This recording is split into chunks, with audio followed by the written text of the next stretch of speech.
네, 정부가 어제 국무회의를 열어서 30조 5천억 규모의 추경안을 의결을 했습니다. 이제 국회 심의를 앞두고 있는 상황인데요.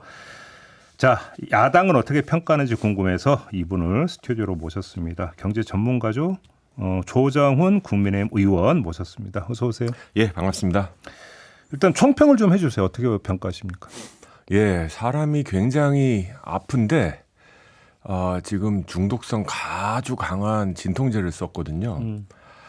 이분이 살진 말지 진짜 필요한 건 식이 음식 조절하고 운동하는 처방을 내렸어야 되는데 아까 30조 추경했다고 했지 않습니까?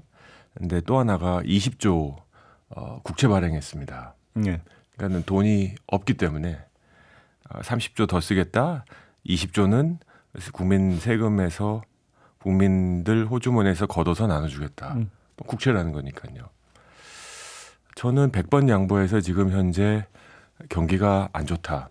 장사하시는 분들 또 생활하시는 분들은 물건 하나 집기 어려울 정도로 물가가 높다. 근데 어제 발표된 내용을 실은 저도 야당 의원이라 자료도 안 주더라고요. 언론에서 받아서 한 페이지짜리로 공부하고 왔는데요. 네. 이거 갖고 아픈 분들이 살까? 그리고 잠깐만요. 그러면 더 줘야 된다는 혹시 그런 말씀이실까요? 아니요. 방법이 잘못됐죠. 방법이 어떻게? 네. 저는 100번 양보해서 유동성 공급할 수 있다고 생각합니다. 현금 나눠줄 수 있다고 생각하고요.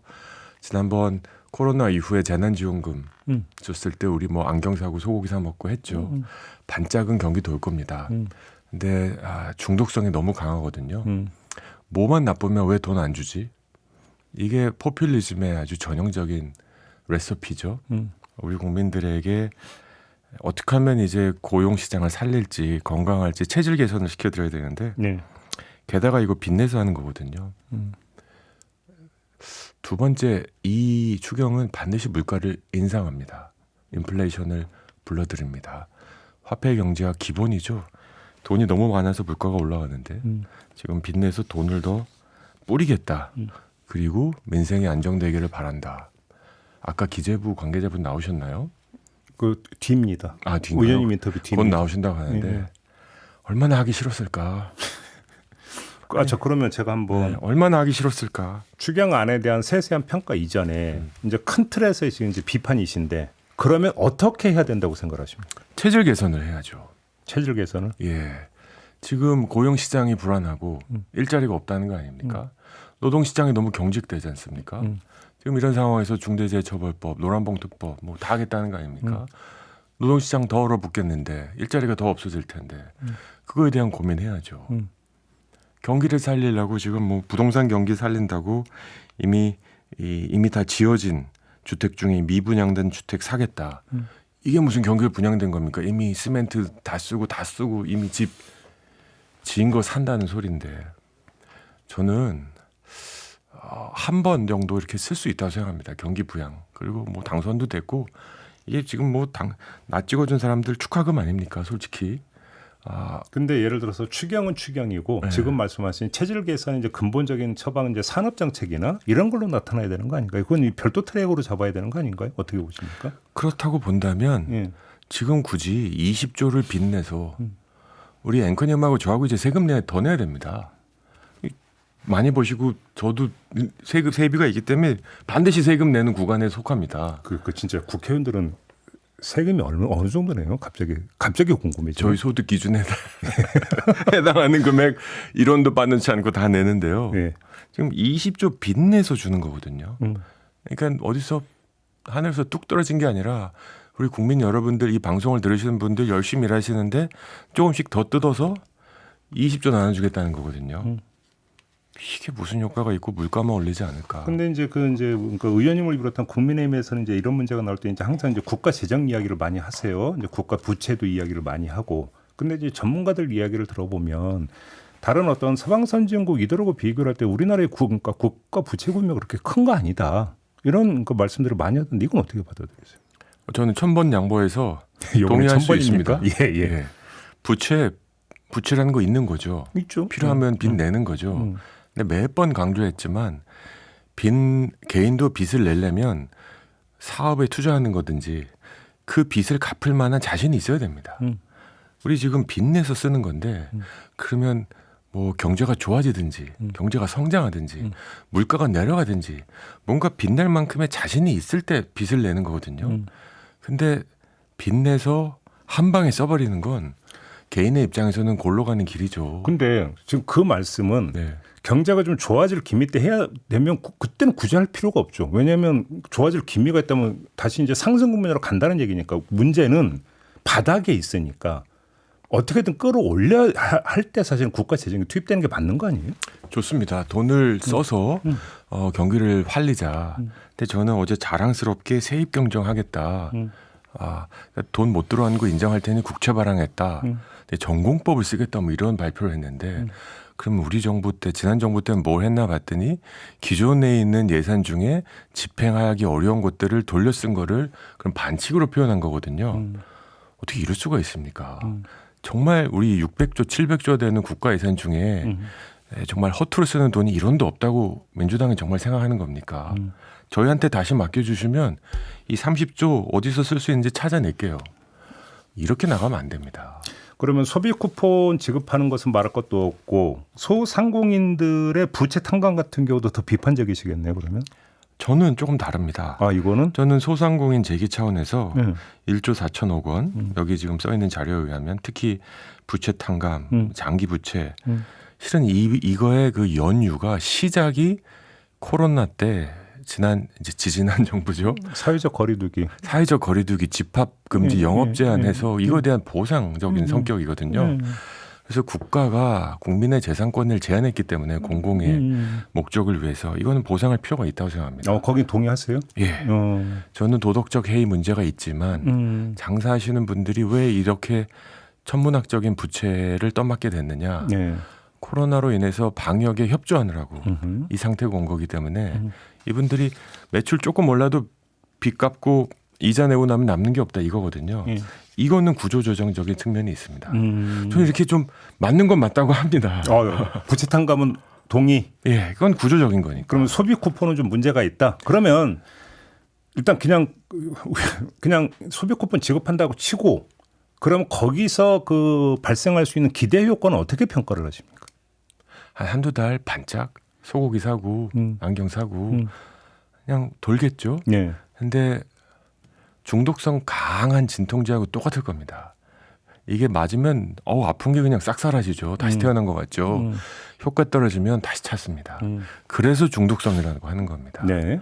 이게 예측 가능하게 예산을 세울 때 1년에 얼마씩 정기적으로 주겠다 하면 우리 시민들이 계획에 넣습니다. 근데 이건 그냥 뜬금없이 주는 거잖아요. 네네네. 이건 우리 국민들의 건강한 체질을 그리고 건강한 경제 운영을 상당히 훼손시킬 수 있는 나쁜 중독성이 너무 강한 진통제입니다. 그럼 좀 더 디테일하게 들어가서 보편 차등 지급이잖아요. 차등 지급 방안에는 어떻게 평가를 하세요? 보편 차등 지급이 도대체 무슨 뜻입니까? 그러니까 전 국민한테는 주는데 또 동일하게 같은 금액을 주는 게 아니라 차등해서 지급한다 이거잖아요 지금. 자존심 싸움 하고 계시는 거잖아요, 새 정부가. 자존심 싸움이? 그럼요. 차등 지급이 맞죠. 필요한 분들한테 돈 줘야 되는 거죠. 근데 지금 보편 복지를 가겠다고 하니 부자도 조금 주겠다 그래서 보편성은 살리되 차등해서 지급하겠다. 네. 과연 지금 부자들 그리고 지금 부동산 경기 올라가지고 하루에 지금 몇천 몇억씩 벌고 있는 분들이 15만 원 더 준다고 뭐가 달라질까요? 우리 국가 경제 복지 체제가 이 보편성을 이제 도입하고 이런 식으로 강제적으로 도입한다고 더 좋은 세상 될까요? 그래요. 저는 아니라고 생각합니다. 상당히 좀 비판적으로 말씀하시고 이제 그러니까 의원님은 세계은행에서도 이제 근무를 하셨고 하니까 한번 조금 제가 이 점을 좀 여쭤보겠는데요. 그러니까 전 국민에게 뭐 소비 쿠폰이든 하여간 그 현금을 지원한 나라가 여러 나라가 있잖아요. 그럼 그 나라들의 정책은 다 잘못된 겁니까? 아닙니다. 현금을 지급하지 않습니까? 네. 코로나 때 가장 많이 했죠. 유럽, 미국도 했죠. 그 다음에 뭘 하냐면요. 반드시 그 지급한 현금을 걷어들입니다. 걷어들인다? 네. 어떤 식으로 걷어들여요? 유동성을 뽑아들여야 되는 거죠. 네네네. 그래서 긴축 재정을 하든지 시장에 풀린 돈을 뽑아들이는 방법은 여러 가지가 있습니다. 뭐 이 정부도 다 알고 있습니다. 곧 나오실 기재부 더 잘 알고 한국은행도 알고 있습니다. 네네. 그래서 어느 정도 진정을 시켜야 물가가 올라가지 않습니다. 물가가 올라가면 고생하는 사람은 서민들이시죠. 근데 이창용 한국은행 총재가 물가 걱정은 그렇게 과도하게 할 필요는 없다는 취지로 이야기를 하셨던데 그럼 이건 어떻게 보여요? 이 시각은 어떻게 평가하세요? 이창용 한국은행 총재의 메시지는 예. 현실에 대한 평가와 소위 시그널 효과를 다 염두에 두신 분입니다. 물가가 올라갈 게 얼마나 걱정이 되면 그러시겠습니까? 한국은행 총재의 발언은 항상 이 미래의 효과를 두고 목적 의식적인 발언이십니다. 그건 뭐 교과서에 써 있는 내용입니다. 근데 그 중앙은행인 한국은행의 제1의 어떤 그 역할이 물가 관리잖아요. 사실은. 금리 관리, 물가 관리죠. 그렇죠. 근데 그런 그러니까 한국은행 총재가 뭐 물가에 영향을 미치는 게 그렇게 크지는 않을 거다라는 이야기를 그냥 단순히 정책 레토릭으로 할 수 있다고 생각하십니까? 저는 20조에서 30조 돈 푼다 국가가 그럼 한국은행이 그 정도 상당하는 돈을 다시 뽑아들일 준비는 되어 있다.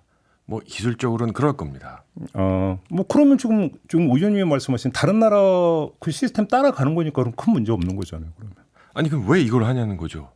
이렇게 효과도 없을 거. 아니 지금 자영업자들이 당장 지금 연초로 올라가고 뭐 지금 비명 지르는 건 엄연한 객관적 현실이잖아요. 그래서 채권 빚 갚아주는 거 동의했지 않습니까? 그리고 진짜로 100번 양보해서 한 번 쓸 수 있다고 생각해요. 너무 경기가 안 좋으니까 저도 지난 대선 때 다녀보면 참 민망할 정도로 어렵더라고요. 정말 안 좋잖아요. 예. 예. 그래서 이 유동성 한번 원샷으로 쓸 수 있는데 이게 계속 반복되면 체질 관리하는 근본적인 정책 없이 이렇게 필요할 때마다 빚내서 쓰면 이제 바로 다음엔 또 이제 이제 30조 안 되겠다 300조 쓰자 이렇게 나옵니다. 그러면 요번이 아니라 또 다음에 또 있을 거라고 그렇게 예상하시고 지금 하시는 말씀일까요? 그러면? 이게 마지막이면 제가 동의할 수 있습니다. 그래요? 이 이재명 정부에서 이게 마지막 돈 푸는 거다. 그럼 제가 이해할게요. 근데 저는 이대로 가다간 올해에도 또 추경할 수 있다고 생각합니다. 그러니까 또 네, 돈 푼다. 이거 한두 달 갈 거거든요. 네. 그러면 9월, 10월쯤 가면 야 그거 한 번 더 하자. 그때 좋았지 않냐. 이런 식으로 계속 누적되면요. 그게 포퓰리즘이고 그게 중독 아닙니까? 알겠습니다. 모신 김에 당내 사정도 좀 여쭤봐야 될 건데 혁신위 구성을 둘러싸고 송원석 원내대표하고 김용태 비대위원장 간의 입씨름이 계속되고 있는데 이 문제 어떻게 풀어야 된다고 생각하세요? 뭐 잘 풀어 나가야겠죠. 저는 혁신에 대한 의지 뭐 바꿔야 된다. 그러니까는 지키면 죽고 버리면 산다. 옛날 박근혜 비대위원장이 했던 말씀이 오늘 더 적용되겠죠. 네. 네. 근데 지금 방법론 갖고 약간 팽팽하게 지금 줄다리기 하시는 것 같은데요. 기대코 그다음에 요청드리면 이 팽팽한 긴장감을 파국으로까지 몰고 가지 않았으면 좋겠다. 양쪽 다 한 발자국씩은 좀 물러날 필요가 있다. 파국으로 가는 상황은 어떤 상황인 거예요? 그러면? 글쎄요. 뭐 국민들 보시기에 예. 지금 뭐 새로운 지도부, 원내 지도부 만들어졌고 이제 대선을 관리하기 위해서 등장한 우리 김용태 비대위원장 이게 이 인수인계, 바통 인계를 매끄럽게 해서 지금 비대위가 지난 비대위는 주 목적인 김문수 후보가 임명한 대선을 잘 관리하라 했거든요. 임기가 6월 30일까지인 걸로 봐도 대선 관리용 비대위였죠. 이제는 개혁용 지도부가 필요하기 때문에 이 바통을 떨어뜨리지 않고 다음 지도부에게 넘겨주는 모습 국민들이 잘 판단하실 겁니다. 근데 혁신위를 구성하겠다는 것은 김용태 비대위원장이 내걸었던 5대 개혁안을 혁신안으로 인정 못하겠다는 게 깔려 있는 거 이렇게 해석을 해야 되는 거죠?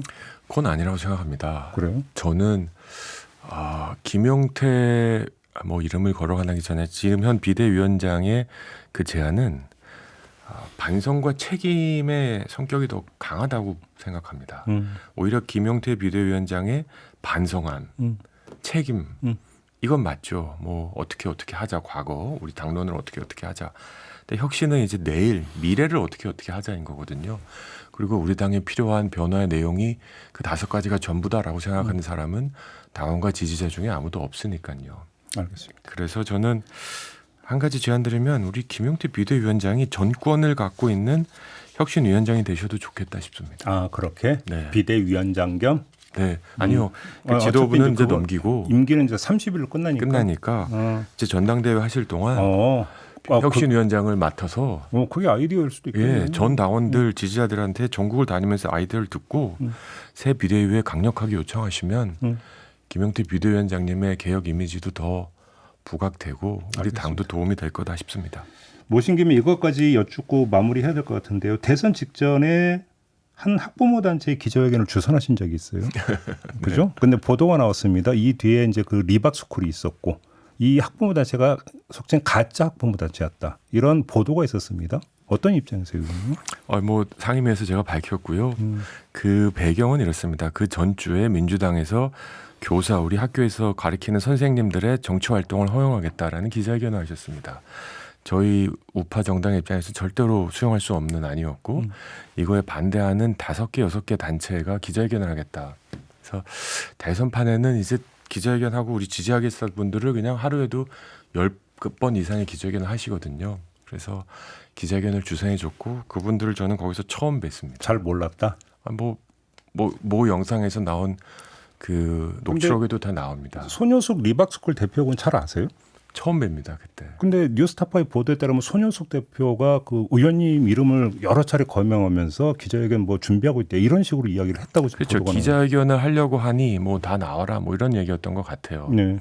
아니 전 그때 보시면 처음 보고 저는 그분들이 교사 단체인 줄 알았어요. 그래. 그래서 여기 나온 게 교사 단체입니까? 그럼 리박스쿨은 몰랐습니까? 전혀 몰랐습니다. 전혀 몰랐어요. 그래서 며칠 전에 있었던 그 교육위 상임위에서도 저는 몰랐지만 그럼에도 그분들이 하는 일부 활동은 부적절하다고 생각합니다. 사과 입장을 표명하셨죠. 예, 교육 내용도 예. 부실하고 편향적이고요.